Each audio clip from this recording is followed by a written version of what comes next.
Christian Music Rewind, where the classics live on. I'm Shawn Michaels, and even though Rich Mullins hasn't been with us since 1997, he left us with his Ragamuffin Band, a group of friends Rich knew from other bands that he frequently played with in later years. And those band members have many stories to tell about Rich, some of them serious and others a bit humorous, like this one from Jimmy A. and the Ragamuffin Band. I have many stories, but one of my favorites that comes to mind is doing a tour all over the country, and people are so gracious and so hospitable. And I remember doing this gig in Pennsylvania, and I remember sitting down. Ashley was with us, and Ashley Cleveland. Ashley, yeah, and I remember that because she was sitting with me when this particular incident took place. Rich was always giving me a hard time about food because I was kind of particular about what I ate. I eat healthy.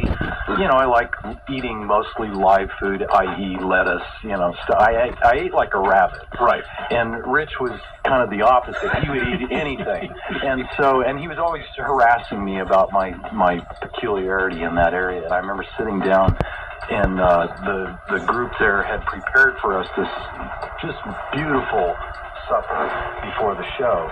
And I remember going through the line with the other 20 people, and I dipped my spoon into the thing to get some soup. And I get the soup and all the other stuff, and I go sit down, and I put my spoon in the soup and took a bite of it, and I'm thinking, they have murdered the neighborhood dog and prepared.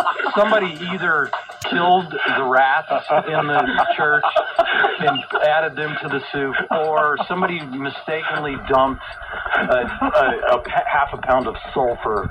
Something was in the soup.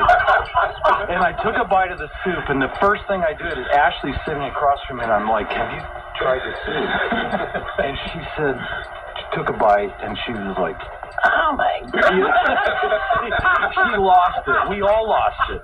So then here comes down the line, here comes Rich sitting next to us. You know, they made really wonderful bread. They made a lot of really good stuff. Something happened.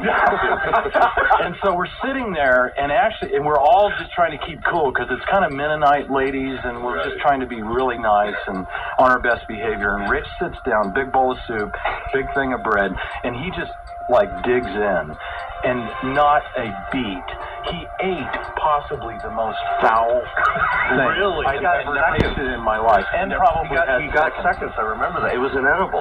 It was inedible. It's not you being fussy. It was really horrible. Yeah, it was really disgusting. I don't think he had color blindness exactly, but he couldn't discern certain things, and I think that his taste buds were shot.